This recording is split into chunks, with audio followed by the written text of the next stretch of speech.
Radio check, loud and clear. Alright, we should be live. Thank you everyone for tuning in. Welcome along to the coverage.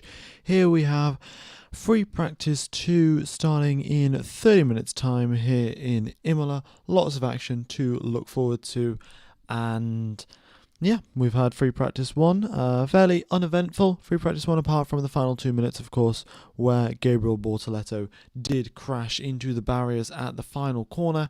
Apart from that, a pretty standard session where we had the drivers go out and get a lot of information and data on the C6 tyres, the new tyres from Pirelli, which we are using for the first time. And yeah, they're softer than they were last year, so we are one step softer, and that should induce a 2-stop race for Sunday. We'll have to wait and see. But the soft tyres seem to be alright in qualifying conditions. A lot of people did think that the soft tyres may wear out exceedingly quickly and may not even be able to complete a full qualifying lap. However, that is not the case, and we're seeing pretty sufficient performance from the soft tyres, so no need to worry on that front. Alright, hello MCG, nice to see you in the chat, buddy, and yeah, hello Berry and Harsha as well. Is the DRS zones on the map enabled? Indeed they are. So the green part is where the DRS zone is. There's only one DRS zone on this circuit, unfortunately, which does limit the overtaking opportunities. And then the little purple section there, that is where the DRS detection point is, and that is also where the speed trap is. So yeah, that is the extra little piece of information added onto the screen from free practice 1 to now. Alright. Alexa Chu, let's go F1 Gamer. Let's go indeed, Alexa. Nice to see you back on the channel. Yeah. Yeah, and it's been a while, Good to see you. Oh, Exoteric, thank you for the 5 gifted subs. It's very much appreciated. Yeah, incredible. Okay, so we got Cooperbot, and a couple more people have got memberships. It's very much appreciated. Also, Exoteric, I did make you a moderator, just if you wanted to, help out with the things or not. It's totally up to you. But I thought since you've watched the channel for a very, very long time, I thought it might as well make you a mod.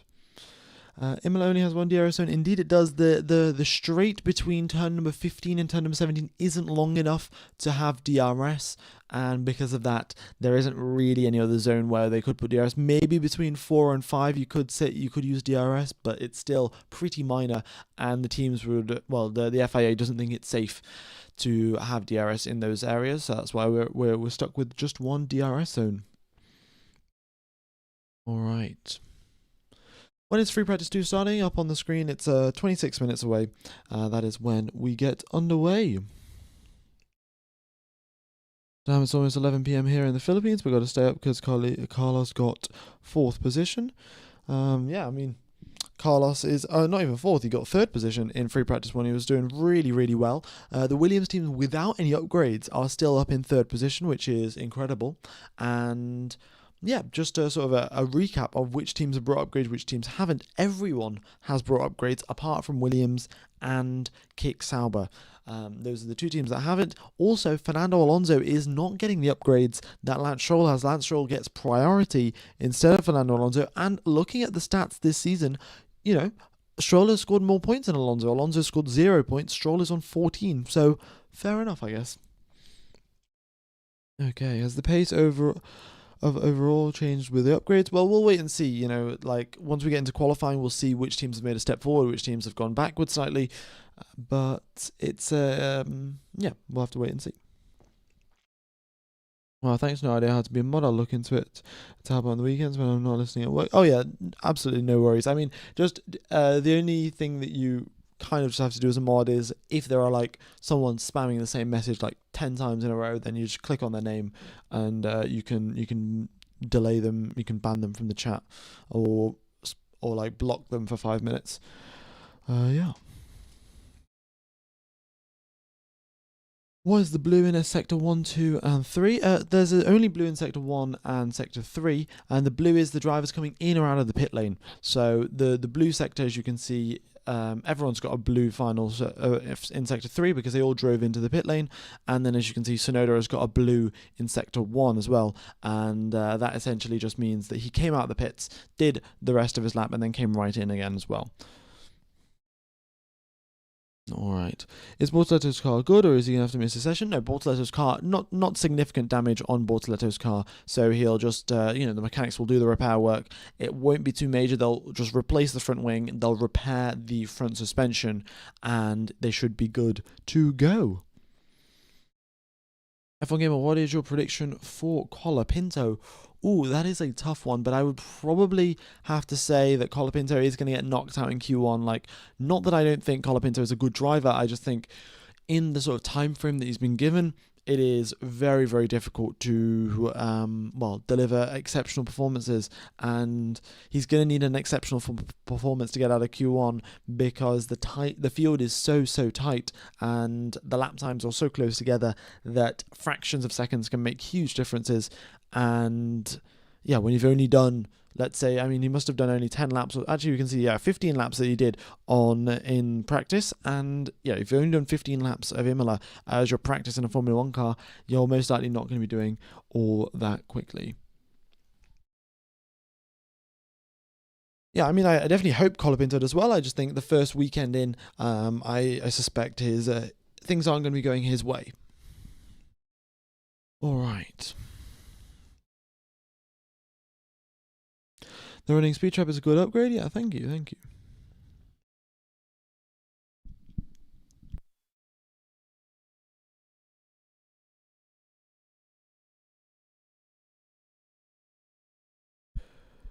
What are your thoughts about swapping Doohan with Colapinto?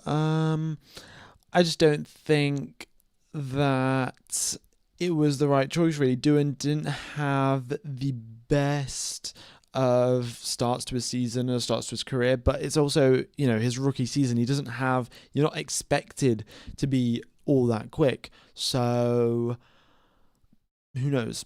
Like, I think what should have happened is Doohan should have had at least till the halfway point in the season to prove himself. Like, even Red Bull give their drivers till the halfway point of the season. Well, actually, I say that and they swap Lawson out immediately, but I think Doohan wasn't doing that badly, so I think he should have had at least till the halfway point of the season before they considered swapping him out for Colapinto.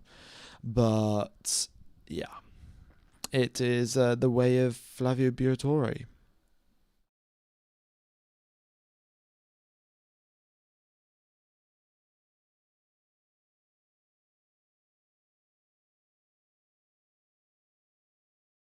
Okay, this track has a lot of gravel. Indeed it does. In fact, I shall take you through an onboard lap here of the circuit.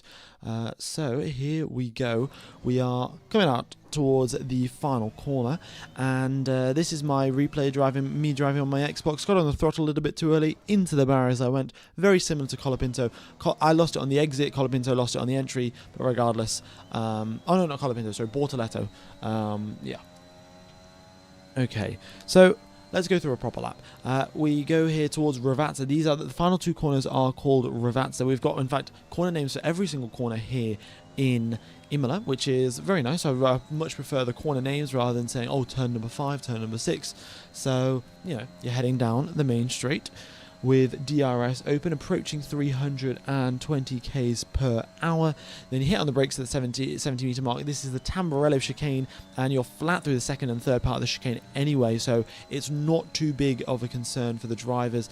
Then now we get to the Villeneuve chicane, where you do have to brake and turn at the same time. It's pretty tricky, but the drivers can deal with it. Then we get to the Tosa hairpin, where you are getting a late apex to power up the hill with, as much traction as possible. Then you get to Piratella, where you tap the brakes. There's no entry curb as well. There's on the outside line, it's just painted white line and then grass. Acqua Minerale here, where you want to drive all over the curbs. And then you go to Variante Alta, which is the curbs, which is the chicane where you've just got to go all over the curbs. As you can see, taking a pretty aggressive line over those curbs there, and the drivers go probably more aggressive than I've just done on the simulator, and you head down towards Ravazza once again for the final 2 corners of the lap.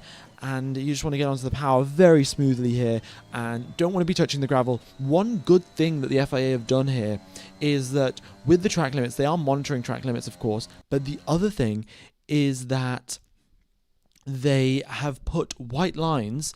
Let's say there's track limits somewhere, right? They'll put the track limits in, and then they've put gravel 1.5 meters away from the white line. So you have 1.5 meters of runoff space, and then you go straight to gravel.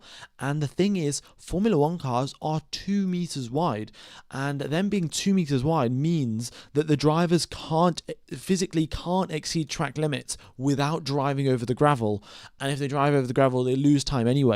So the FIA doesn't have to actually get that involved. So we don't see that many deleted lap times here in Imola because the white line is only 1.5 meters away from the gravel. So if the drivers do exceed track limits, they're in the gravel, they've lost time, and it doesn't matter regardless. So I think that's a pretty good system. It's very similar to what we have in Suzuka as well. There's not many track limit extensions at Suzuka, purely just because if you do extend the track, you're already on the grass, and it doesn't matter that you've extended the track because you've lost time regardless. Yeah.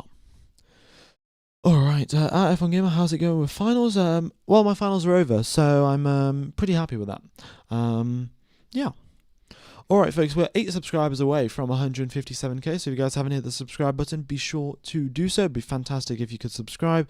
Hopefully, if we can hit 100 and I think it's 180k target for today, or tomorrow is 180k, but either way, the target to get to 200k by the end of the season is, I think, 160k subs by the end of this race weekend, so still got a while to go.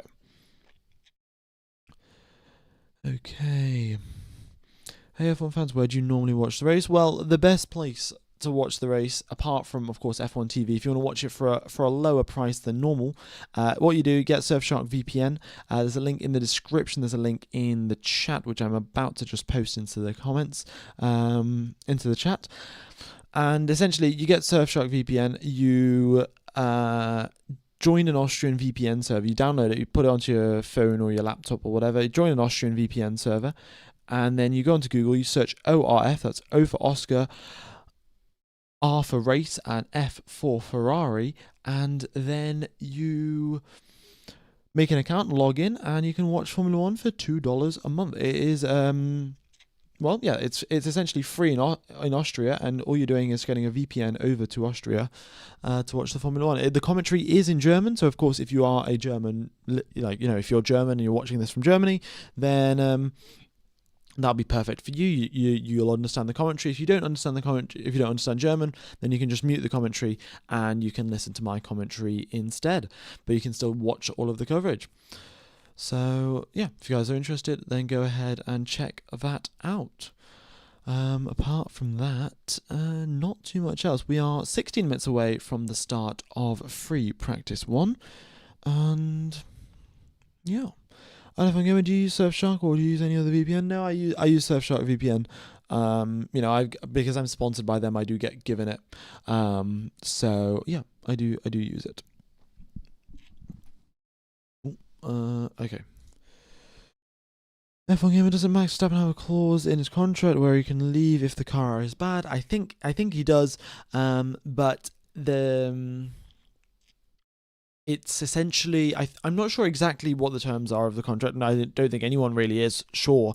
But there's been some speculation. It's either if Red Bull are 3rd place in the Constructors' Championship by the halfway point of the season, or if Max Verstappen is not in the top 3 of the Constructors, of the Drivers' Championship in the top by the halfway point of the season. So it's something along those lines. By the halfway point of the season, if Red Bull isn't in a certain position, or if Max isn't in a certain position, then Max has the ability to activate that clause. That's what the speculation is now. Of course, we have no idea of confirming that, but that's what some experts think, apparently. We'll just have to wait and see really what Max Verstappen does. Any team will be happy to have him. Any team will be happy to pay him a lot of money. The question is, which team does he want to go to, and which team is the most promising for 2026?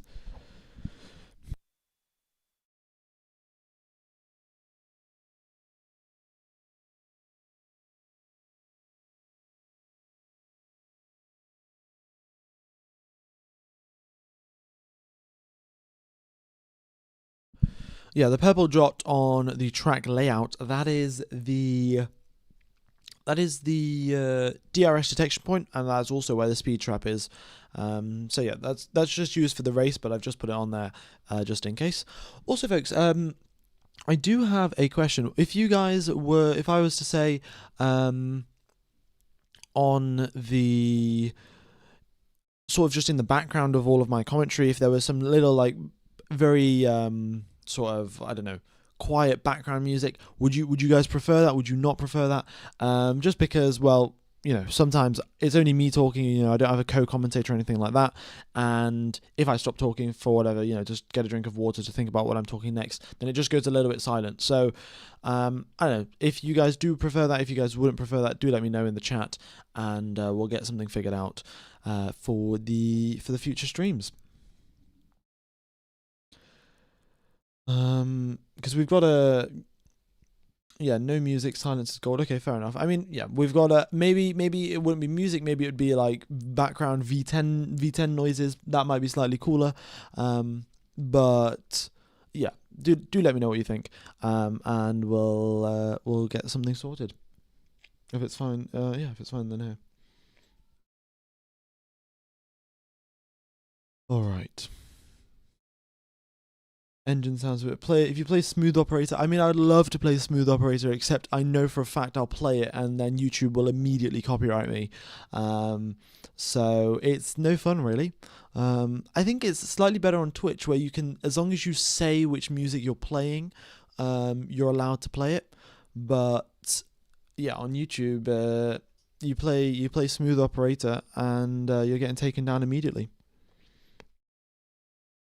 Alright, when's it going to start? It starts in 13 minutes time, and in fact we've got the Free Practice 2 data coming through as well, but let's just have a quick recap of Free Practice 1. For anyone listening to this stream like a radio broadcast, I'll run through the Free Practice 1 timing. So we had Piastri up in first position with a lap time of a 1:16.545, and last year's pole time was in the 1:14, so we're still around about 2 seconds off last year's pole time. A lot of time left to, the track to evolve, the certain drivers to start pushing the limits a little bit harder, and we should get lower than last year's time. We got Norris in second position, Sainz in third, Russell fourth, Hamilton fifth, then Gasly in sixth, Verstappen in seventh, Albon in eighth, Bortoletto in ninth, even though he crashed at the end of the session. We got Hülkenberg in 10th, Stroll in 11th, Leclerc in 12th, a little bit further back. Kimi Antonelli as well in 13th position. Not ideal for him. Of course, it is his home Grand Prix, but he'll be, lots of pressure on him. We'll see how he delivers and how he handles that.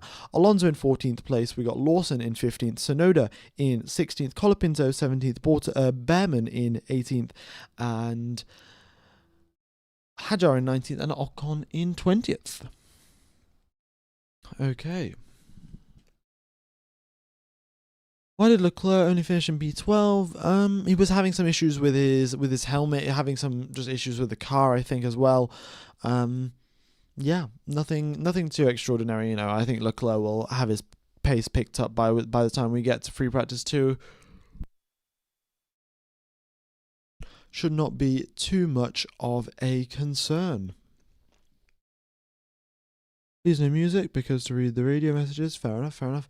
Yeah. I think we'll see. All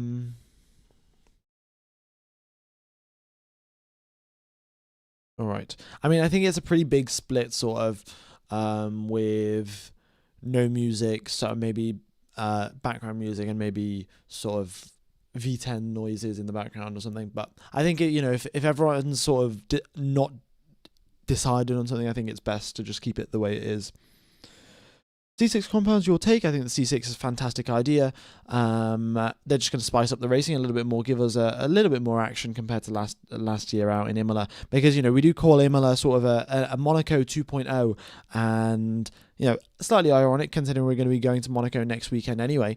But, yeah, it is one of those circuits, very narrow, very difficult to overtake, and qualifying is very, very important here. So that's why I think the C6 tyre is a good idea. It just sort of helps with the overtaking aspects of the circuit, and should overall contribute to the racing.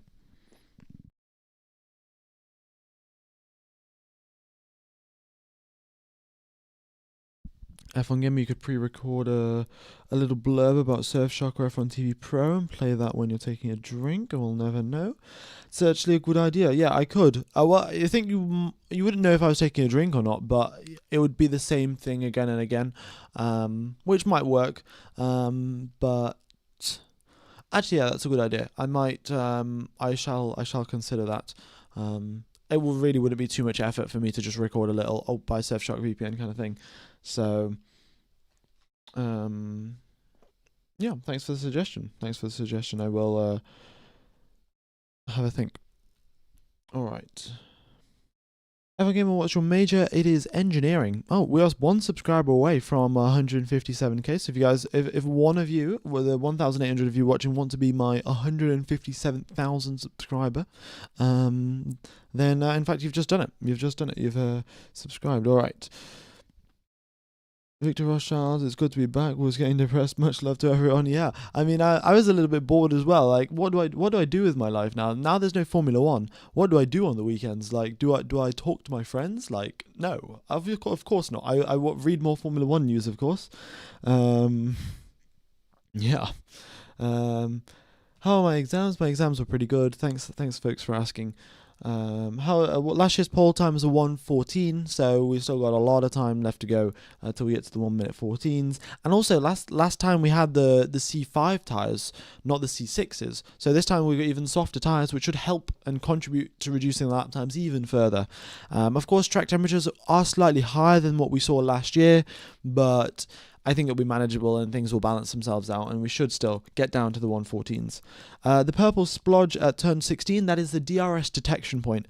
I haven't figured out a real good way of pointing that out. Maybe I'll make a little graphic to sort of point it out wherever it is for future streams. But yeah, essentially it's just the DRS detection point of where the drivers have to be 1 second back to get DRS down the following straight. So let's say you're going through turn number 16 and you are 1.1 seconds behind the driver ahead. Even if the driver makes a big mistake in turn number 17, because you were 1.1 seconds back at the detection point, you're not going to get DRS down the straight. So yeah, essentially that's just the detection point. This is the point where we're going to check whether you're within a second or not of another driver. Okay.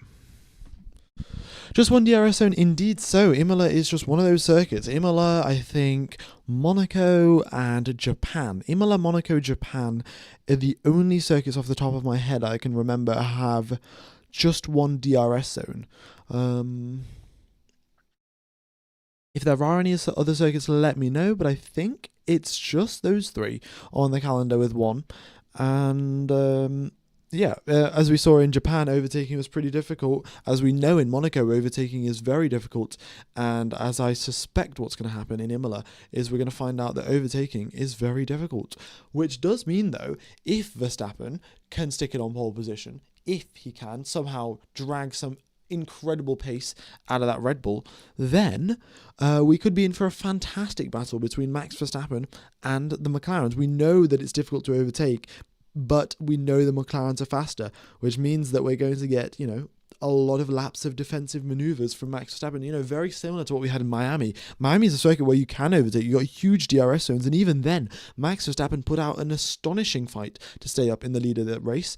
And if you remember back to Japan, of course, Max Verstappen led from the front and just, never really looked back, to be honest. Had a great drive there, and the McLarens couldn't really get close. So we could have something similar to that. And currently, it looks like the championship is slipping away from the hands of Max Verstappen. These next two races could prove critical. If he can get it on pole position for the next two races, he has the ability to just defend for the entire race and get that extra 8 points ahead of Piastri, extra potentially even more if Piastri finishes down in third position. So yeah, the races where it's difficult to overtake, but Verstappen can still put in a really good quali lap. Those are the circuits where Max Verstappen's going to have to try and maximize his points, and then the other races are just going to be damage limitation for him. Really, like in Miami, he can try and defend as hard as he possibly can, but if the McLarens are just miles quicker, 30 seconds quicker over the course of a race, then Well, there's not much he can do, and this is the thing. Max Verstappen held off the McLarens for about half the race. If he didn't have to defend against the McLarens, and he was just down in third place, the McLarens would have ended up 60 seconds in the lead of that race. It would have been huge. Okay. We have hit our subscriber target. All right, it's 158k for the end of quali, and then 160k for the end of the race, and that should put us on our way for 200 by the end of the season. Okay, please, are there team radios on F1 TV? If they're here, how do you access them?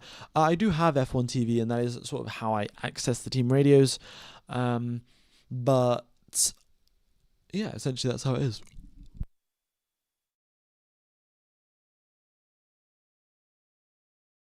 Alright, add F1 Gamer. Oh, okay, how do you reply to it? Okay. Who are you rooting for this season, though? Well, I'm rooting for Seb Vettel if he was here, but as of right now, I would just think a fantastic battle right to the end between Verstappen and Piastri would be incredible. Yeah, that would be spectacular to watch. A fight between, the sort of established best driver on the grid, Max Verstappen, and then the young up-and-coming talent of Oscar Piastri.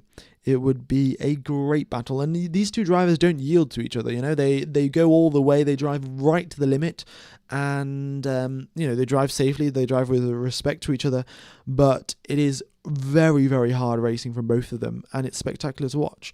So if I was to root for anyone or anything, I'd say it's going to be a battle for Piastri versus Verstappen for the championship. Or Piastri versus Norris versus Verstappen for the championship. Even better. Okay,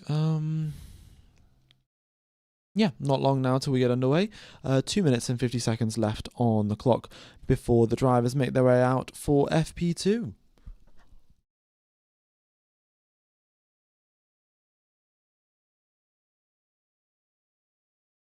In fact, let me get rid of this data, and then we'll get the proper FP2 data just coming through on the screen as well. Give me a second.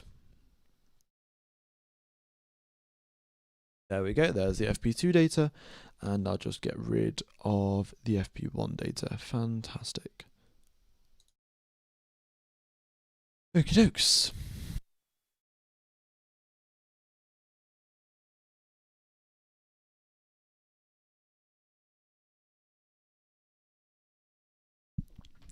Any Ferrari upgrades to this car this weekend? I heard Red Bull had a lot of upgrades. Yeah, every team has got a lot of upgrades apart from Williams and Kick Sauber.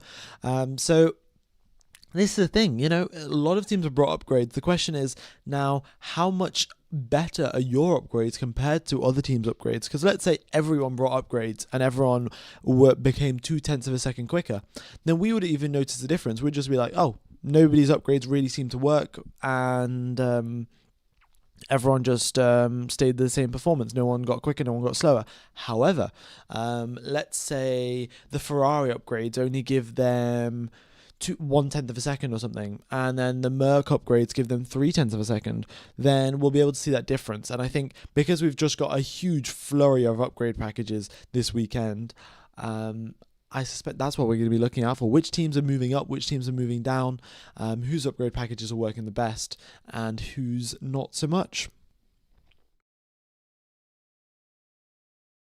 Okay. Haven't seen the results from FP1, who's looking good, who's looking not great. I'd probably say Carlos Sainz is looking good. And, well, not just Sainz, just the Williams team as a whole, really. Piastri is looking pretty solid as well. So we'll just have to wait and see, really. The McLaren's looking good. The Red Bulls, not so much. Hasses are also having a pretty bad weekend, so those would be the people to look out for, really.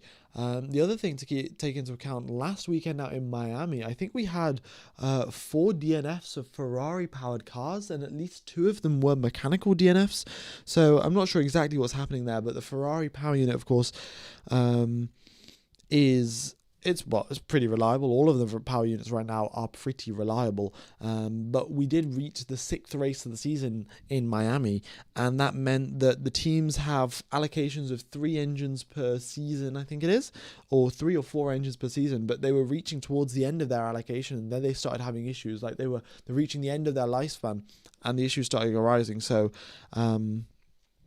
they'll have to investigate those and make sure that whatever the issues were don't happen to the other drivers, don't happen to the other engines of their car. Alright, let me get rid of this countdown timer, and we'll have the drivers making their way out onto the circuit ASAP. In fact, they're already out.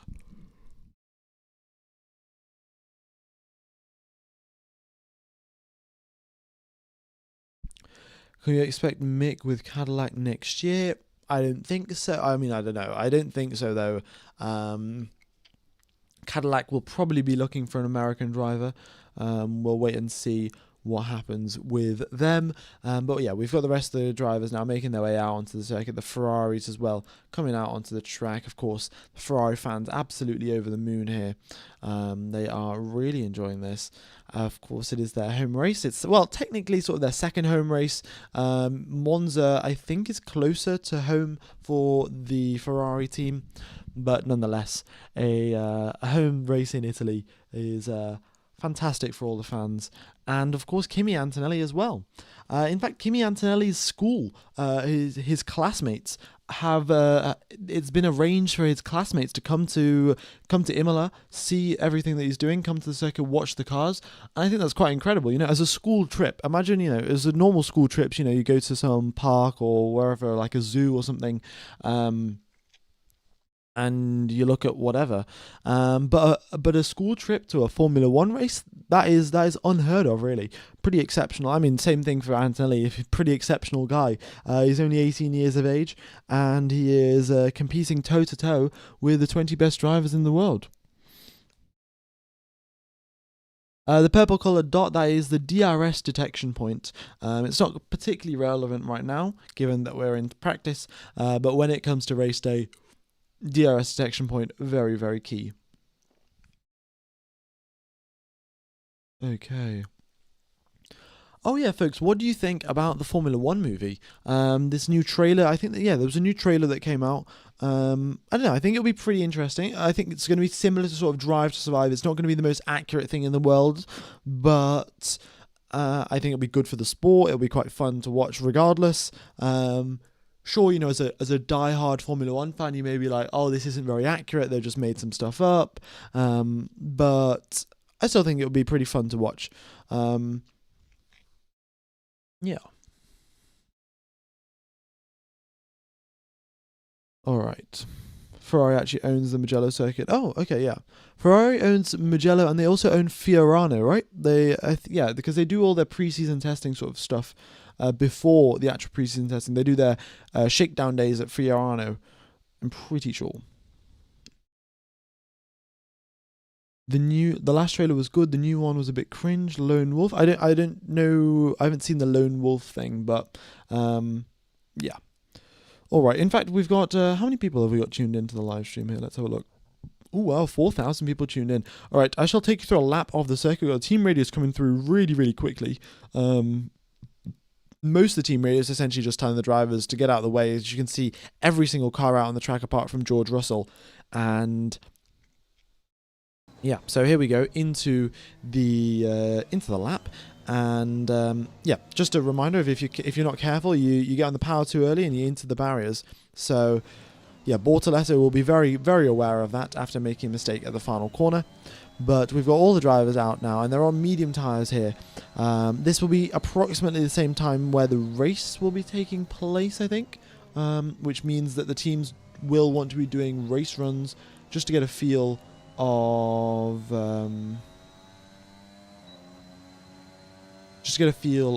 things.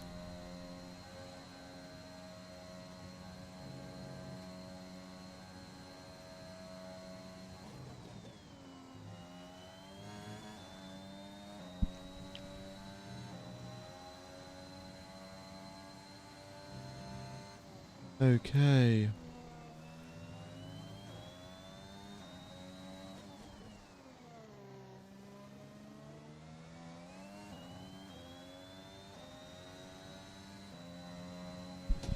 Is qualifying today as well? Qualifying is tomorrow, and yeah, the race should be taking part approximately around about now, in 24 hours time. So in 48 hours time, sorry. So yeah, the teams will be going out now on the medium tyres to get some information on what tyre wear to expect. Now that the temperature conditions will be similar to what they are in 2 days' time. We've got 37-degree track temperature, 19-degree air temperature. The sun is shining. We've got all the cars out on the circuit, and yeah. Alright, so yeah, as you are coming towards the final corner, this is Ravazza. I totally forgot to commentate. I got slightly sidetracked, but commentate my flying lap, which I will do again. I'll do again shortly, but currently up at the top of the times, we've got Lando Norris, a 16.0. He goes half a second clearer of his teammate, which is incredible. A lot of drivers are complaining about traffic here a little bit. Verstappen as well. Oh, Verstappen, great lap from him. He goes 16.4. He goes 3.5 tenths back. So clearly, the issues have been worked out. The issues have been, the issues of the car not turning in as much, they have been resolved. And then we have got, Piastri in third position. Hadjar in fourth as well. Really, really good from him.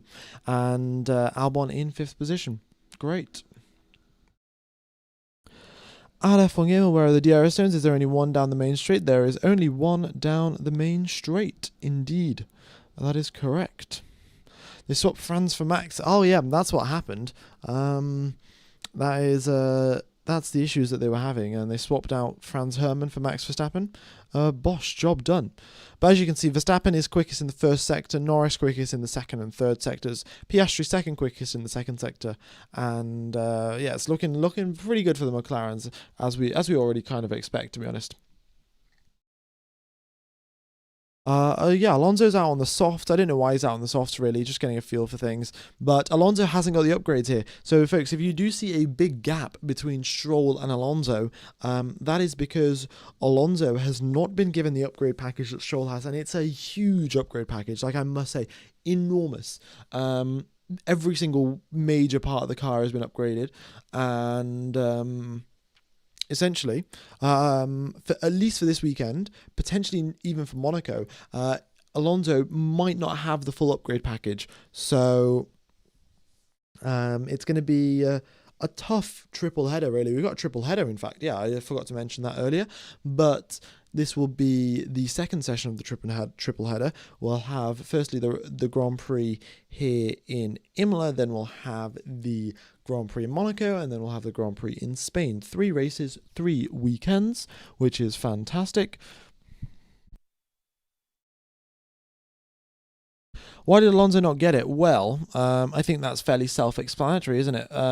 Lance Stroll's dad owns the team, and the other thing is that Lance Stroll is actually performing better than Fernando Alonso in this season so far. Alonso has scored 0 points, Lance Stroll has scored 14. So, Alonso complaining quite a lot about traffic. Colapinto blocking him.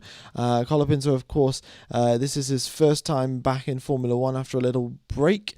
And yeah, I mean, I nearly crashed. That's what Alonso says over the radio. And yeah, issues for traffic there. And Colapinto has been noted for impeding. I don't think that'll be too big of an issue given that we're not in quali, but regardless, he will have to keep that sorted. Well, make sure that that's sorted for qualifying.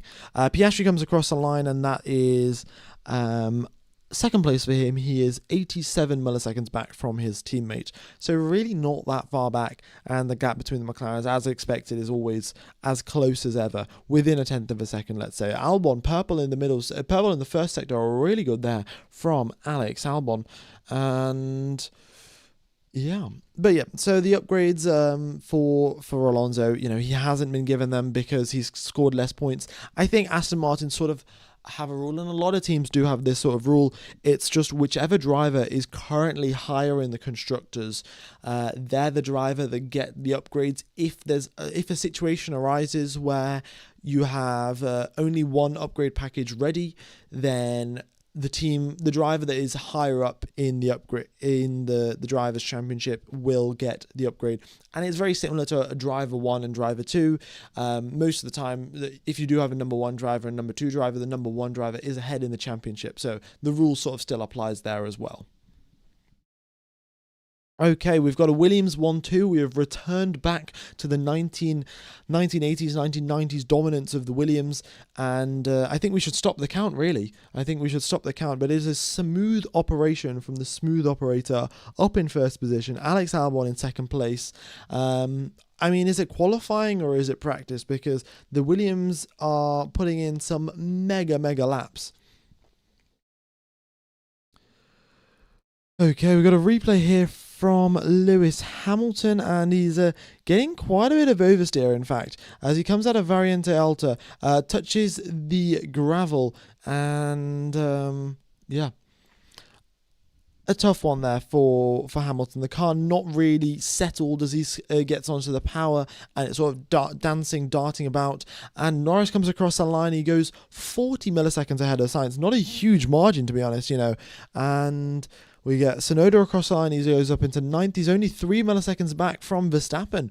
Very good job there from Yuki Tsunoda. And yeah, very nice, very nice. We got Antonelli across the line. 11th place for him. And I like to point this out here, folks. Williams haven't even brought upgrades, They haven't brought upgrades this weekend. All of the other teams have brought upgrades, but still Williams are here and able to deliver, and I suspect it'll be another double Q3 appearance for Williams. That'll be fantastic. If nothing goes wrong in the earlier sessions, then it should be on pure pace a double Q3.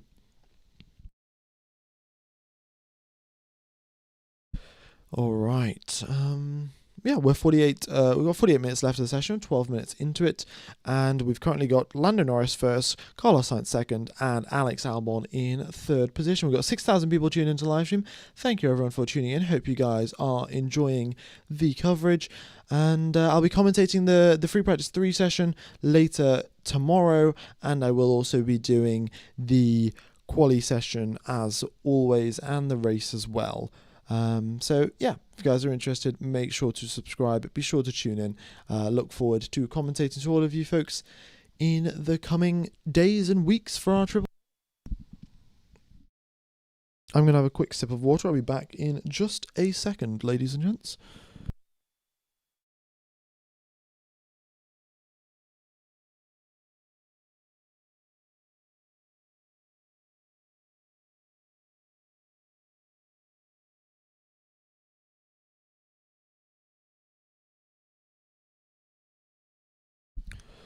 All right. Are the Red Bull's upgrades working, or did it just make it worse? Well, looking at where Max Verstappen is right now, 7th place on the grid, 3.5 tenths back. I would say the upgrades have worked, but they haven't worked by a huge margin. Or you could also take into account that McLaren have upgrades, which means that since McLaren have upgrades, the Red Bull upgrades are probably just keeping them in line with the McLaren upgrades. So, McLarens are going to be 1/10 faster because of their upgrades, and the Red Bull upgrades are also going to make them 1/10 faster. So the pace difference between the teams should be the same. But both of them will have got quicker. I think something similar to that is going to happen. It's not necessarily going to be Red Bull will have a huge upgrade package and gain loads of time on McLaren, because both teams have brought upgrades this weekend, and yeah. F1 Gamer, what is it with Behrman's qualifying this year? Is it him or the car being bad at quali? Well, the Haas isn't looking all that stable, really, in the hands of Behrman or Ocon. Sometimes they're able to deliver, and sometimes they can make it through into Q2, but those are rare exceptions rather than what typically happens. So I don't really know what's going on, because Behrman wasn't too bad when he stepped in for Kevin or for Magnussen. Not Kevin or for Nico last year. He stepped in for Kevin last year and was fine, and he stepped in for Carlos Sainz, was also fine in quali. So I think that he should be okay. I think the car is a slightly bigger issue, really, given that Ocon also can't deliver that well. It's probably the car to blame. I think Behrman also, just as a rookie, has the sort of pressure on himself not to be crashing all of the time, because there's one thing as a rookie to be slow, and there's another thing as a rookie to be slow and then crashing all of the time and costing the team a lot of money, especially a team like Haas, which doesn't have a lot of money. So I think Behrman might have that slightly bit of added pressure, especially after he did crash quite severely in Australia in the first race of the season.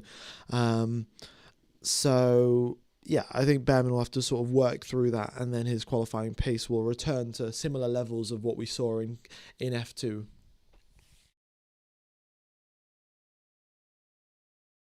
Okay. Is it confirmed that Sergio Perez signed by Cadillac? I don't think that has been confirmed, though. There are lots of rumours flying about, but I have not seen anything official just yet.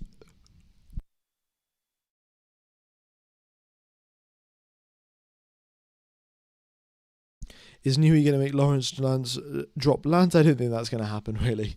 Yeah, we haven't got too many drivers out on the circuit, to be honest. They're all sort of doing their medium tire runs, and they've done enough. They had data on this tire from last year, the C4, the softs, and they can see how quickly they wear out. And by the looks of it, they've worn out pretty quickly. If all of the drivers have just done 8 laps and then pulled into the pits, it was quite strange, to be honest. Normally on these longer tyre runs, we'd see at least 12 laps done by the drivers before they come into the pits. But here, only 8 laps, and the driver's like, right, well, that's enough, and then we're going to come into the pits. So maybe that's a sign. The tyre's wearing out slightly quicker, and that means we could expect a 2-stop race. When will we see Newey's input on the Aston Martin? Newey he's already started working on the 2026 car. He is, they've come out with some press releases, or some statements at least, saying that Newey is not touching the Aston Martin in 2025. So this upgrade package that they've brought, which may work really well, may not work really well, this is none of Adrian Newey's doing. This is more so of the current aerodynamics team at Aston Martin. And then for the 2026 car, if we see anything innovative, if we see a double diffuser like thing, something that's going to throw the rules wide open, then you can be sure that Adrian Newey was the designer that came up with it. Okie dokes. Yeah.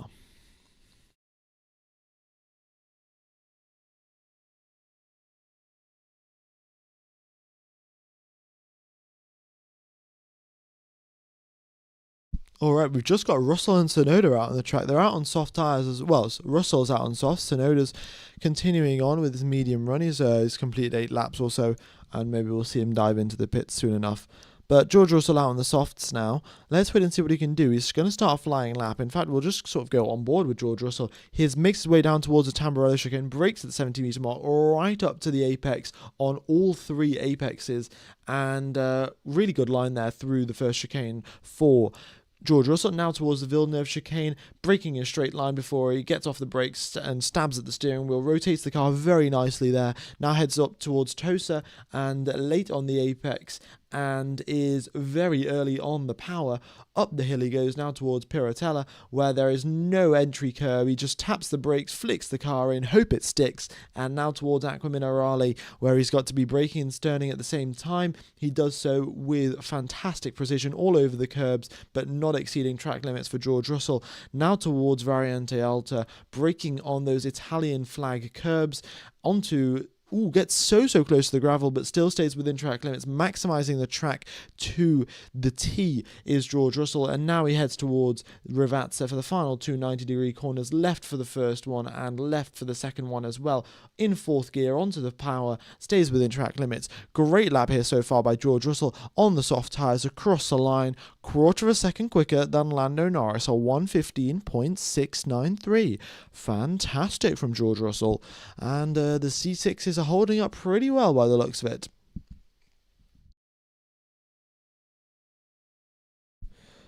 Okay, do you think Hamilton can outdo Leclerc here? Well, this is a driver's circuit, driver's circuit very similar to Japan. So I would say look back at what happened in Japan. To be honest, I don't personally remember if Hamilton beat Leclerc in Japan or not.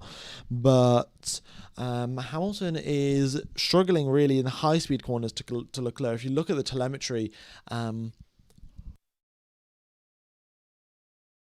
Hamilton is able to match Leclerc in the slow speed, able to match him in the medium speed. In the high speed is where he lacks confidence, lacks grip, lacks the ability to keep the car on the limit of grip. And Charles Leclerc can do that, Hamilton can't.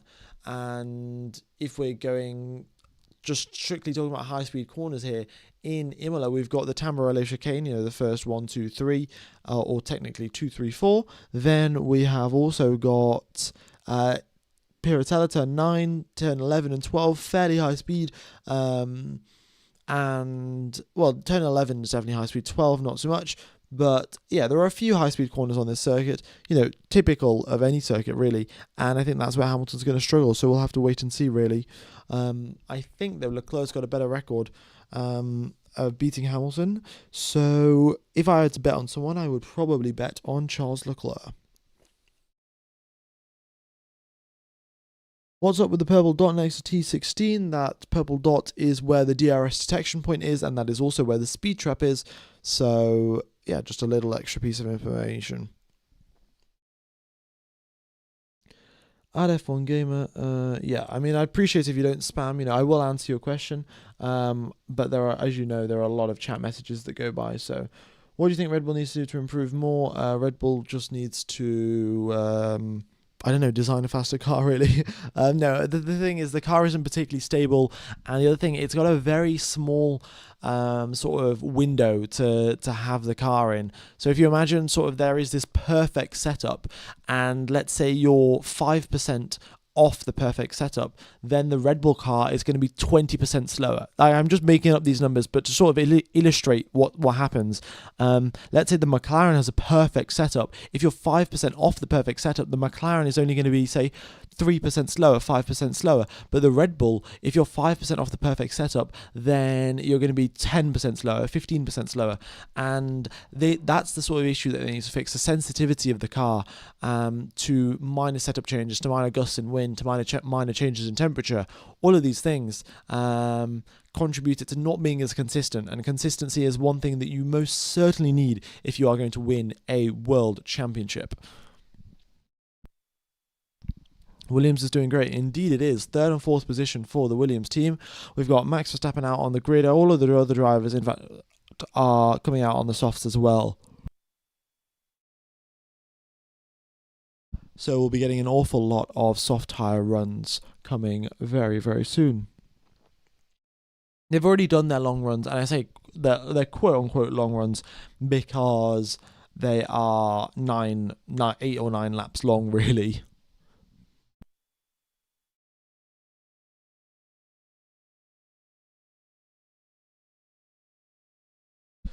Did they fix the balance issue on Max's car? Yes, they did. By the looks of it, the balance issues have been resolved, so that should help him out. He's on a flying lap right now, so let's wait and see what Max Verstappen can do. He heads towards turn number 1. Leclerc gets out of the way nicely, and Verstappen, driving that car right up to the limit, and I expect nothing less. Through he goes through the Villeneuve chicane and misses the apex ever so slightly of the second corner, but not too big of an issue. He's still quicker than Russell in the first sector. Then up the hill towards Piratella. What can he do in these high-speed corners? This is where the Red Bull excels. This is where Max Verstappen excels in the Red Bull, shall I say. And he deals with that very nicely. Once again, well within track limits, placing that car to perfection is Max Verstappen. Antonelli also doing a pretty good job. Verstappen goes purple in the middle sector, very, very nicely done. He's 10th up on George Russell. He's on a fresh set of tyres, so was George Russell. Pretty equal qualifying conditions. We don't know the engine modes, we don't know the fuel loads, but in terms of everything that we do know, everything else looks fairly similar. And Max Verstappen then comes out of the final corner. What's it going to be for him? DRS is open as he comes across the start-finish line. Up he goes into second position. He Whoa.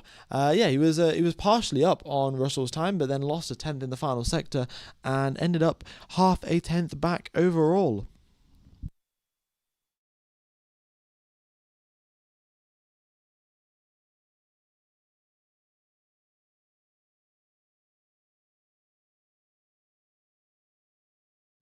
Okay.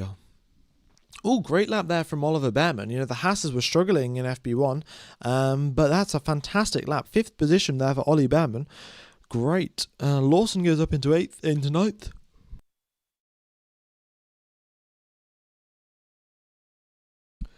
Okay. Sonoda quickest in the first sector. Across the line he comes, and it's third place for Sonoda. He's only a tenth back from Max Verstappen. Looking good here for Yuki Tsunoda.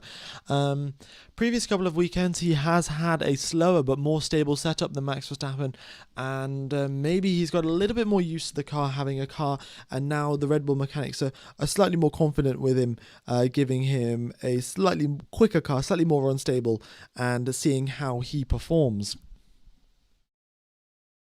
Hadjar splits the Red Bulls. Oh my goodness me, what is Isaac Hadjar doing? Well, I know what he's doing. He's setting a fantastic lap, really. And then we got Leclerc across the line, third place for him. Brilliant job indeed. And yeah, the Racing Bulls. Which car's now quicker? Do we know for certain? Is it the Red Bull or is it the Racing Bulls? Because okay, let's just hypothetically imagine a scenario where the Racing Bulls is actually the quicker team. Norris comes across the line. That's first place for him. He goes quicker by 4/10 of a second. Great, really, really good lap there from him. And we've got a purple first sector from Piastri. So let's see what he can do. But Piastri himself goes 2/10 quicker than Norris in the first sector. He goes 11 milliseconds, 14 milliseconds quicker in the second sector. Gasly across the line, second place for him, and Piastri is doing pretty well here, Let's see what he can do towards the final corner. He comes now. He may even get a bit of a toe off Behrman as he comes out of the final corner. Yes, he does, but Behrman dives into the pits, actually, never mind. But Piastri doesn't need... Across the line he comes, and he goes 25 milliseconds ahead of his teammate. That tiny little toe from Behrman probably helped him out. Otherwise, the lap times might have been identical. But incredible. The McLarens are so close to each other. I mean, I don't know. I can't remember of a time when these guys are going to be more than a tenth apart going into any qualifying session. We've got Sainz currently in ninth place. Let's see what he can do as he comes across the line now. What's it going to be for Carlos Sainz? Unfortunately, not a lap time improvement, and he stays in ninth.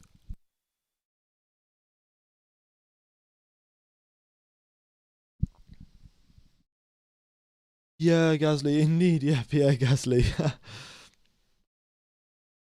All right. We've got quite a lot of people watching, considering it's just practice. 7,200 people watching. Thank you everyone for tuning in. I do have to mention, since I'm sponsored by Surfshark VPN, if you guys are interested in getting a membership for Surfshark, you can watch Formula One for just $2 a month. So all you've got to do is get Surfshark VPN using the link in the description, the link in the chat. Then you join an Austrian VPN server. And you download it first onto your computer, which I probably should have added as a step, and then you you join an Austrian VPN server. You go onto Google, you search ORF, O for Oscar, R for Race, F for Ferrari, and then you press enter, make an account, and job done. You can watch Formula One with German commentary. So if you're German, that's perfect. If not, then you can mute the commentary, listen to mine instead, just sync it up, and you have got a Formula One coverage for $2 a month rather than the pricey $30, $40, $50 a month from Sky Sports and other places. So if you guys are interested, go ahead and check that out. But yeah, let's get back to the coverage. Wouldn't it be easier just to say RBs? We all know what you mean. Thanks, 20F1. Yeah, I probably could. But yeah, I think I got slightly distracted by just all the lap times that came in. And I was saying, hypothetically, if there was a scenario where the Racing Bulls were quicker than the Red Bulls, then would they switch drivers? Do you think, would they just switch the drivers and would say, Max, you're going to drive the Racing Bull and had Jaron Lawson drive the Red Bull, please? Like, is that what they would do, or or do you think they'll just like swap the upgrade packages, or like I don't know. It's an interesting thing to think about, isn't it? But we got Stroll across line, 14th place for him. Alonso still down in 20th, not ideal for him really. He hasn't done the last time he did do a run on the soft tyres, but they were 11 lap old softs. Colapinto is back. Indeed he is, and he's top of the speed trap time as well. 300 kilometers per hour for Colapinto, and the same for Gasly, 298. So as you can see, Alpine's knocking off that downforce a little bit. We do know that their engine isn't fully powered, right up to the 1,000 horsepower that everyone else has. They're probably 10 or 15 horsepower down, but nonetheless, if you take off enough downforce, you can still get quick through the speed traps.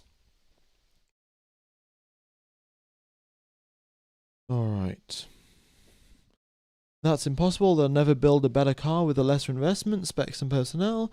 If that happened, they might as well fire everyone at Red Bull. That's true, actually. However, I don't think it's unreasonable to say that maybe a team with less investment might do better. We've seen in the past that Racing Point, for example, a standout example, they copied some of the stuff from Mercedes, and they ended up becoming sort of the second quickest car in 2020 and in 2021 as well. They were like ridiculously quick. So I wouldn't say that it's unreasonable that a slower team sometimes outperforms a team with a bigger budget. We've seen it happen before. 2018, Haas were the fourth quickest car. They got a lot of components from the Ferrari team, but nonetheless, they were the fourth quickest car. They were quicker than Renault, who invested a whole bunch of money into the sport. So it's not always whoever has the most money, but I do agree with you.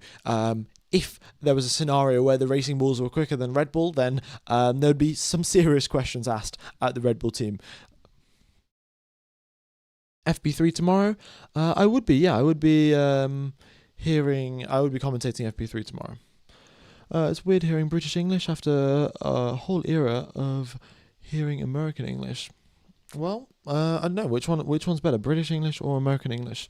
I personally would say British English. Why not? Okay, we got a quick lap here from Lando Norris, purple in the middle sector, but unable to, I think he made a mistake somewhere and ended up 4 seconds back on his previous best. And we've got Piastri, he does his second lap now, and he loses 4/10 of lap time on his second run. So that might have been also a mistake, but also the tyres just wear out that quickly. We got a tiny little slap from Charles Leclerc, and another one, in fact, as he went through the Tamburello chicane. So 2 snaps, one at the second apex, one on the exit of the third apex. A little bit of bottoming out. Verstappen was also coming over the radio earlier, saying that his car's bottoming out a little bit, and the drivers are going to have to be careful. Imola is a fairly smooth circuit. However, when you do go over the curbs will bottom, and then you have a big set of issues on your hands, really. Okay. Where's Franz Hermann? Franz Hermann's currently in the pits. Yeah. Alifon Gamer, how many laps/runs can they do in FP2? They can do as many as they want, as many as they can fit into the 1 hour slot. So typically we see around 15 to 20 laps in FP2. Nothing, extraordinary. But the teams do go out, they do their runs, they gather the required information for the race. Sky Sports commentary is reaching criminal comical at this point. It gets worse every season. Well, I guess it's a good thing that there's an alternative. Repeated hitting of the rock, raising the brow every time you talk about bottoming. Yeah, okay. F1 Gamer, after the Bahrain Grand Prix, the drivers must be enjoying the low humidity. Indeed. The drivers, of course, this race will not be as physical and not be as intense as the Bahrain Grand Prix, as the Saudi Grand Prix, just because it'll be cooler, it won't be as humid, a lot less sweating going on. Track temperatures will also drop down to 33 degrees. I don't know if the sensor's just in the shade right now, because there is quite a bit of clouds about and a bit of shadows here and there as well, but track temperatures dropped down to 33 degrees from the 40 where it was earlier. What are the DRS zones? The DRS zone, just the green part that you can see up on the screen there, where Bortoleto and Stroll are currently. What is the website after I have my VPN? The website is ORF, O for Oscar, R for Race, F for Ferrari. You just log in, you make an account, and job done. Okay. And if you guys are interested, there is a link in the description to Surfshark VPN. You connect to Austria, search ORF, and you get Formula One. What are your thoughts about Alonso's third championship dream? Is it achievable, seeing that the engine regulations and Mercedes claims to have a better engine being developed by them? Maybe. However, in 2026, Mercedes aren't going to be powering the Aston Martins. It's going to be a Honda-powered Aston Martin. So if Mercedes have a good engine, it doesn't really affect Fernando Alonso, unless, of course, they are the quickest team on the grid. So there's always hope. There's always hope. And I think with Adrian Newey joining the team, I think what Alonso would say is just it's time to trust in L Plan. There's nothing else that we can do. We just have to trust in L Plan and hope that he can get a championship winning car. All right. We have got Gasly and Russell out on their same set of mediums, actually. They didn't do too many laps on them, and they're out again on the same set, looking to do some more data gathering.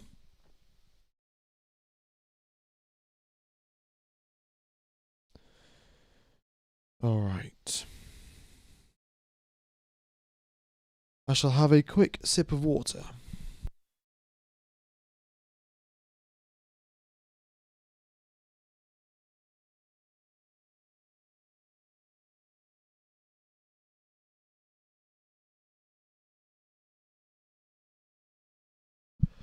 All right, Leclerc says that the team need to work on the entry to turn number 9 and turn number 11. Those are two pretty high-speed corners. We're just getting a replay here of Charles Leclerc driving through them. Oh, actually, no, he's driving through a different corner where he hit the curbs quite harshly. But regardless, yeah, entry to turn number 9, entry to turn number 11. Those high-speed corners, so essentially what Charles is saying, the car isn't so stable in the high speed, and I think Lewis Hamilton would agree with him.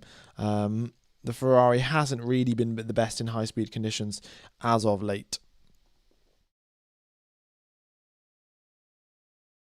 Okay. F1 Gamer, it might rain on Sunday. Is Imola a crash-prone circuit when it rains? Oh, indeed, indeed. I mean, in fact, I'll take you through a lap of the circuit, show you what it looks like, and then it will be very obvious why it's a crash-prone circuit. In fact, I've just got a replay of me crashing here. I was meant to edit this out before the stream started, but I forgot, and I think it's a good addition to the stream. But essentially, yeah, you come out of the final corner, you get on the throttle a little bit too early, and you just spin right round. So this is a flying lap around Imola, and the big thing here is you don't really see much runoff, do you? You're just right up to the grass, again, up to the gravel on the exit here, and then you've got a bit of exit curb, and then right again, you've just got the gravel. So the tiniest of mistakes, especially at Ravazza, it's a downhill braking zone. If you lock the brakes into there, you go into the gravel, that's it, yellow flag, session, safety car out, and that's your race over. That's everyone bunching up again, and a lot more action to ensue. So this you go through the first chicane, Tamburello chicane. That's where Leclerc had a couple of issues here. Aqua Minerali, sorry, this isn't Aqua Minerali, this is the Villeneuve chicane. Then you go towards Tosa, which is a late apex corner. You want to get as much traction as possible, get onto the power as early as possible. Up the hill you go, now towards Piratella. This is where Leclerc came over the radio saying we need the cars to be a little bit more stable here, and yeah, you want to stay well within track limits at that part of the circuit, otherwise there is gravel just waiting for you on the exit. Same thing here as well, smoothly onto the power, don't go over the curbs too much. I mean, it's a difficult one. You can if you drive over the curbs properly, then you can gain a lot of lap time, and you will be doing that in quali. In the race, not so much though. You're not going to be driving all over the curbs every single lap. And then you head towards the final corner here, final two corners, Ravazza, where it's a downhill braking zone, and final corner, you just want to get smooth power, smoothly onto power, open that DRS flap up, and across the line you go. So yeah, to answer your question, it's very easy to crash here because there is absolutely no runoff on these flying laps. While the car's stopping, it's just Antonelli that stopped. He's currently in the pit lane waiting to come out. He's just getting his clutch settings into whichever settings he wants, really, and then he'll make his way out onto the circuit. Okay, and there we go. Makes its way out into circuit. Now Hulkenberg is doing the same.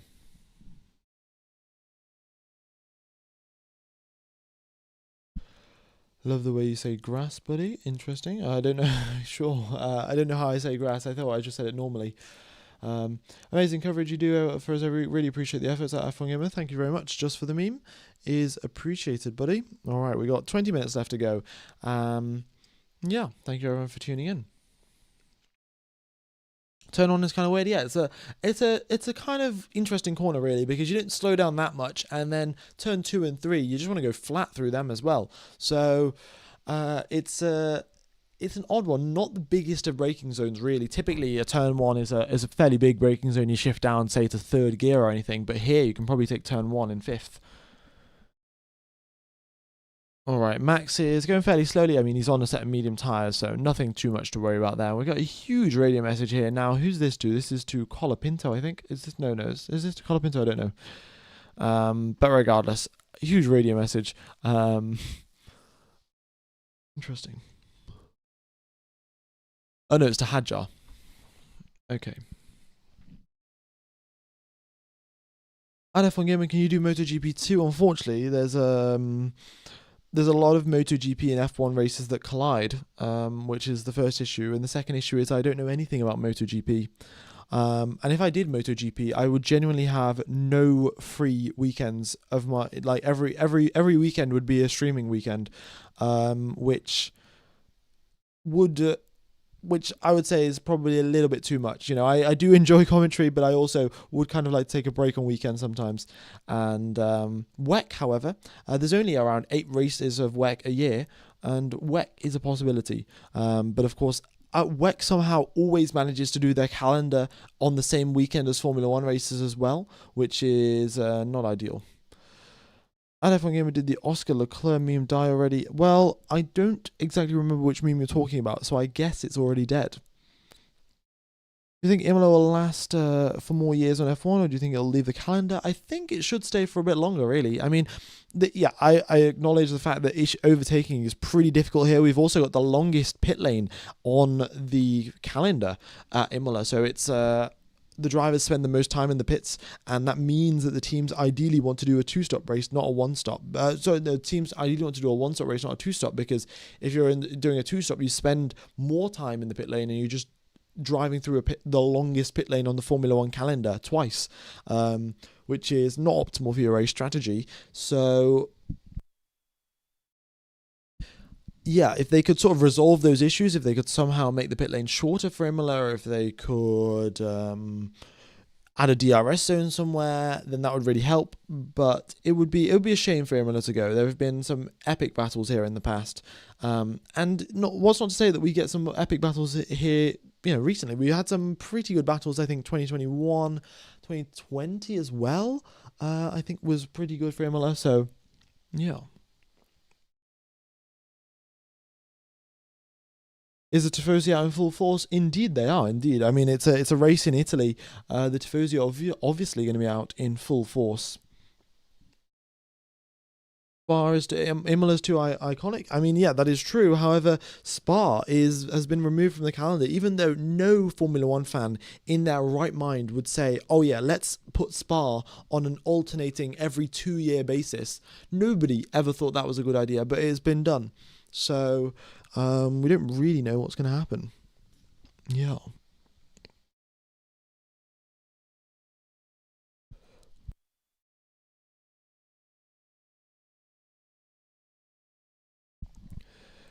Okay, we've got 7,222 people tuned into the live stream. That's a very nice number. Folks, if you haven't hit the like button, if you haven't subscribed, be sure to do so. It really does help out the channel.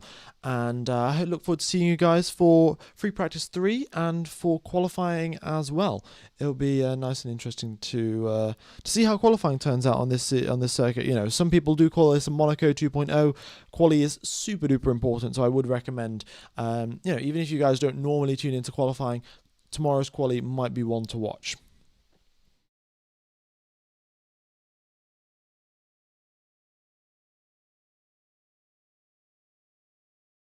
Okay. I wonder what Anthony's teachers are thinking. Who knows actually. Yeah, but Anthony's down in 18th position. Really, he's got a lot of time to make up. Um, I don't think his soft tire runs were particularly quick, or if he even did any. To be honest, I wasn't particularly paying attention to what Kimi Anthony was doing, but not ideal for the youngster. At F1 Gamer, if you could bring back three iconic circuits, which one would you like to bring back? I would bring back the Hockenheim Ring, the Nürburgring, and Sepang. Or maybe I'd replace one of the German circuits with uh, with Magny Cours in France. It's been a while since they've raced at Magny Cours in France, and that would also be a pretty good circuit. I don't think I'm saying it right, to be honest. But or maybe Le Mans. Le Mans, like, of course, not the full circuit, the short circuit at Le Mans. That would also be pretty cool. I don't think Formula One's ever raced there before. Maybe the Indy circuit as well. I mean, we could just make a much better calendar than the current calendar that we have. Like, nobody asked to race in Saudi Arabia, but a lot of people have asked to race in Indianapolis. Nobody asked to race in Miami or Las Vegas. Like, anyway. Yeah, the Bugatti circuit in Le Mans. Adelaide would be pretty good. South Africa as well. Yeah. Oh yeah, the one in India as well. The Bud International Circuit. That would be a good one to race at. But of course, if we race in India, then that means that the record of Seb Vettel winning every single Formula One race in India that falls. Um, Get rid of Abu Dhabi, put Interlagos as a season ender, and sticks about Sepang into the calendar. Of course, of course. That would be brilliant. All right. We got Anthony complaining about traffic, super dangerous from the Red Bull, and yeah, we're seeing lots of issues with traffic here, and it's to be expected at such a narrow circuit, at such a short circuit as well. We've got the drivers are all bunched up on the track, which means that there are some issues. Bring back Brands Hatch, maybe. But I mean, the thing with Brands Hatch is there aren't really that many. Are there sharp corners in Brands Hatch? There are. There are a few sharp corners, but Silverstone, I would say, is a better circuit than Brands Hatch. Hanoi was basically cancelled. Yeah, Hanoi was cancelled. Um, the Indian government is the problem, or F1 wants to come to India. Just the tax issues. There are so many good tracks other than the Bud International.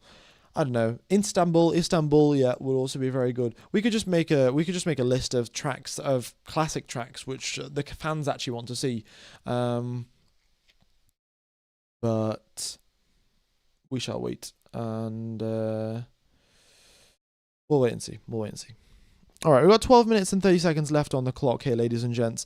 Apologies for, not commentating on exactly what's been going on the track all of the time, but really the drivers have just been doing their long runs. They did their 8 laps really at the start of the session, and now they're doing the remainder of their laps on those medium tyres. Right now, Alonso's the only driver in the pits. Apart from that, everyone else is out on a set of medium tyres doing their hot laps. I don't know what's wrong with Alonso's car or why he's sat in the pit lane. But yeah,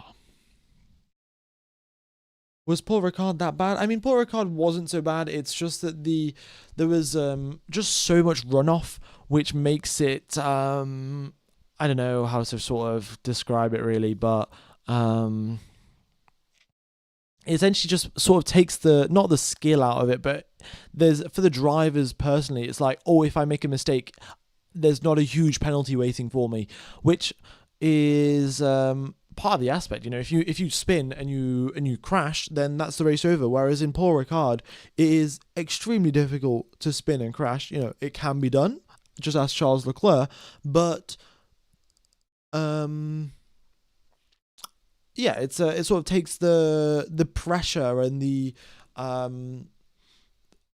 don't know, I can't describe it exactly. I can't think of the words, but yeah, it was an all right circuit, and the racing there was pretty good. But I just think the huge amount of runoffs probably wasn't ideal. Verstappen comes over the radio saying something is touching my foot under braking at turn number 12. I'll keep driving, but that they need to take a look. I mean, I don't know. Max Verstappen feels something touching his foot while he brakes. He's coming into turn number 12 at ridiculously high speeds, and he's like, "Oh no, don't worry about it. I'll continue driving. We'll figure it out later." So, yeah.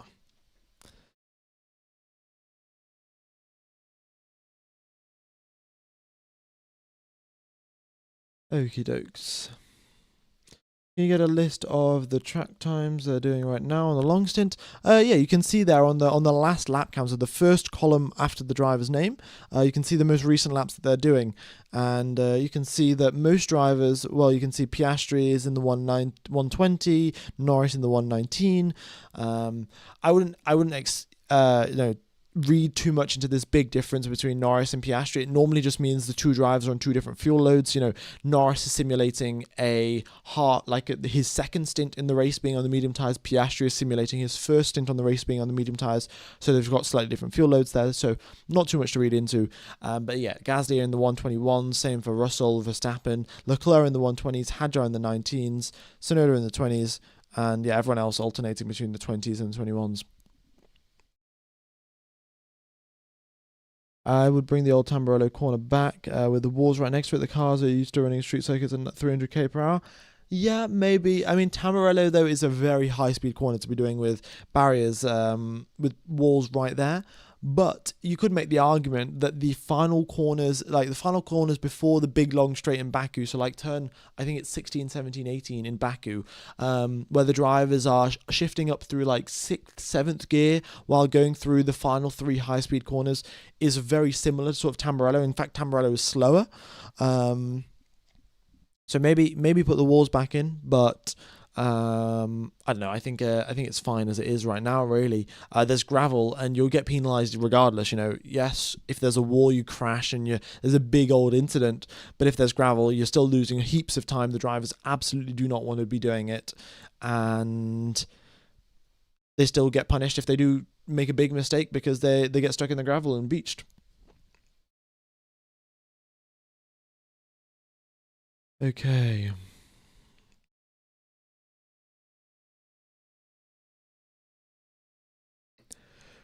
Quali is tomorrow around this time. Yeah, indeed it is. Qualifying will be taking place. Let me just get an accurate look at when qualifying is taking place. Qualifying will be taking place. So whatever time it is now in the world for you, if you go back 2 hours, that is the time when qualifying will be starting tomorrow.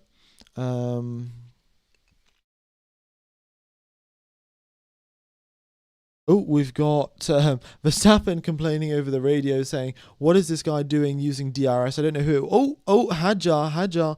Yellow flag is out. Yellow flag. Turn 4. Hadjar is beached. Is he beached, or is he managed to keep it going? He is. He's definitely in the gravel.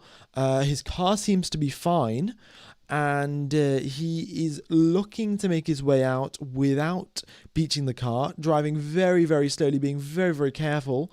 And he's looking for an opening here now just to make his way onto the circuit. The Ferrari drives by of Leclerc. Has he just stalled the car as he's trying to get onto the circuit? I don't know what Hadjar's doing. He's stopped there on the side of the circuit. The car is totally fine, but has he just beached it just before he got onto the track? Oh no, Hadjar, you did the most difficult job, and you were about 2 meters away from getting back onto the track. And have you beached it, or can you get on? Can you get it going, Hadjar? Come on, don't get it stuck in the gravel with 6 minutes left to go on the clock. Surely. I think he's beached it in the gravel. I can't lie. Yeah, red flag. He's beached it in the gravel. Oh, Hadjar.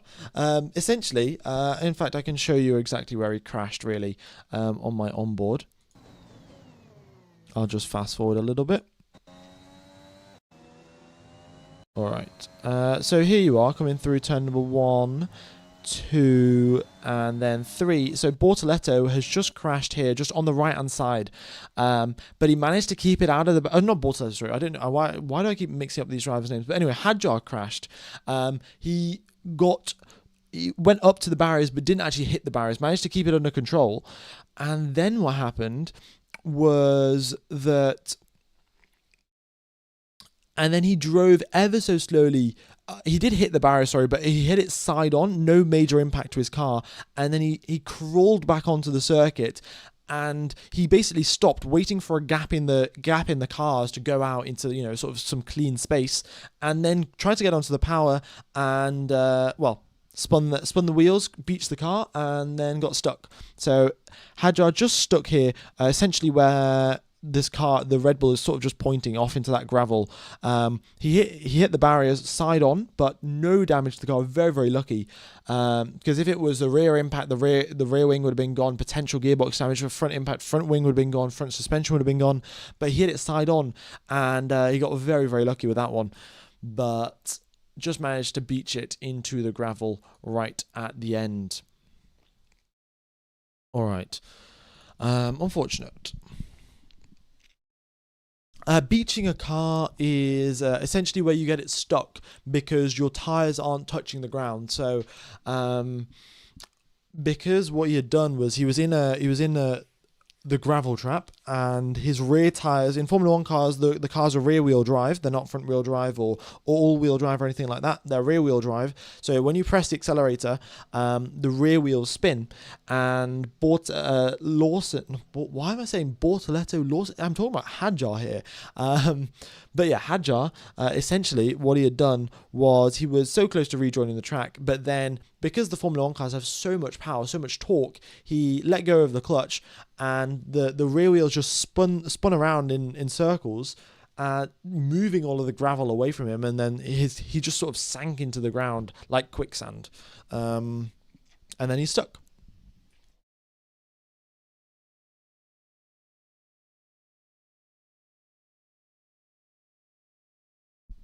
Have you not slept? No, I'm totally fine. You know, I've woke up at a normal time, had breakfast, had lunch. Like, I don't know why I'm making so many. I've mixed up these drivers' names about 5 times in just one practice session. So I do apologize. But yeah, we're 3 minutes away from the end of the session. But by the looks of it, ladies and gentlemen, this might be the end of the session. I think they're getting the cars. Oh no, session's resuming. Session is resuming. I stand corrected. The track is clear, and we're getting underway for the final 2 minutes of free practice 2.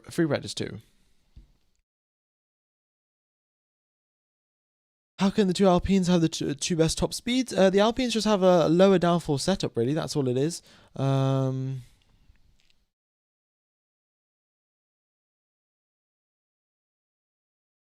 All right.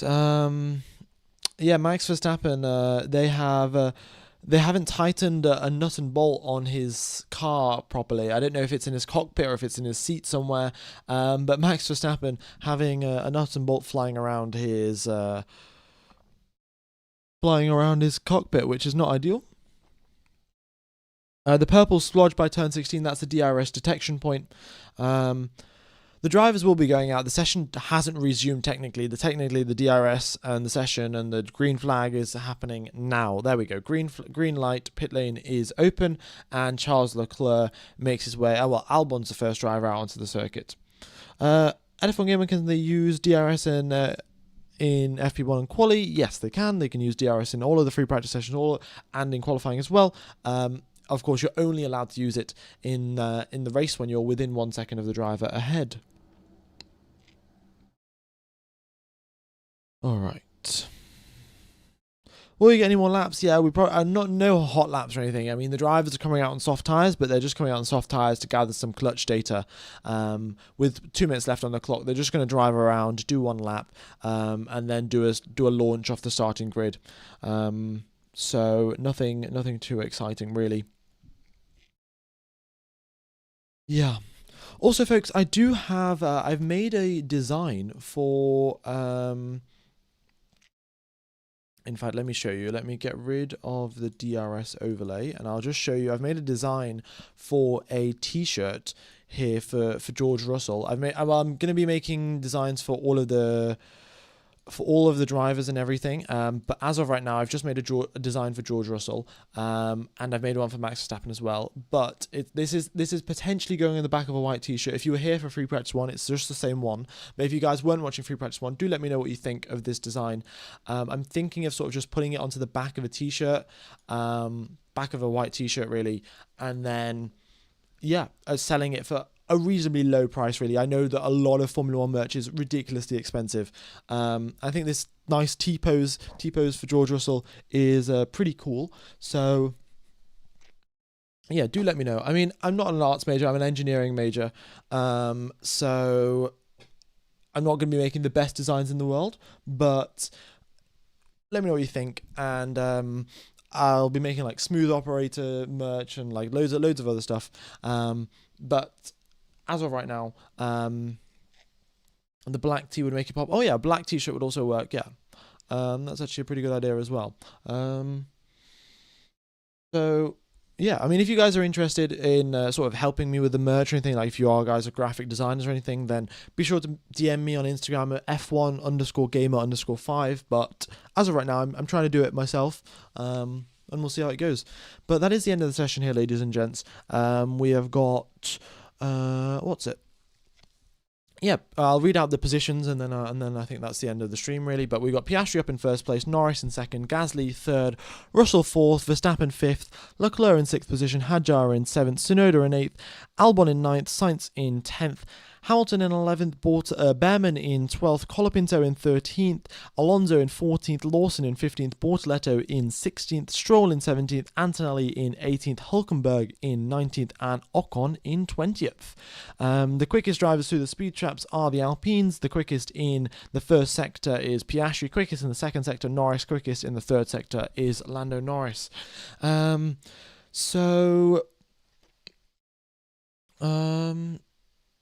Yeah, that is the end of the session here, ladies and gents. Thanks everyone for tuning in. Thanks everyone for subscribing, hitting the like button. I'm going to end the stream now. I'll take you over to the qualifying stream. Be sure to hit the like button and reminder button on that one. I will also put the FP3 stream public on the channel as well. So if you guys are interested, it'll pop up on the channel page soon enough. And I will see you tomorrow for Free Practice 3. And if not, I will see you for qualifying and the race as well. Yeah, Antonelli's in 18th position. Not too much to worry there. He will make his way back up to the front. He has got a lot of pace left in him. Okie dokes. Thanks everyone for tuning in. It's been a pleasure commentating to you guys. Have a wonderful morning, day, afternoon, evening, or night, depending on where you are in the world. And I will see you in... around 20 hours time for Free Practice 3. Cheers, ladies and gents. Bye-bye.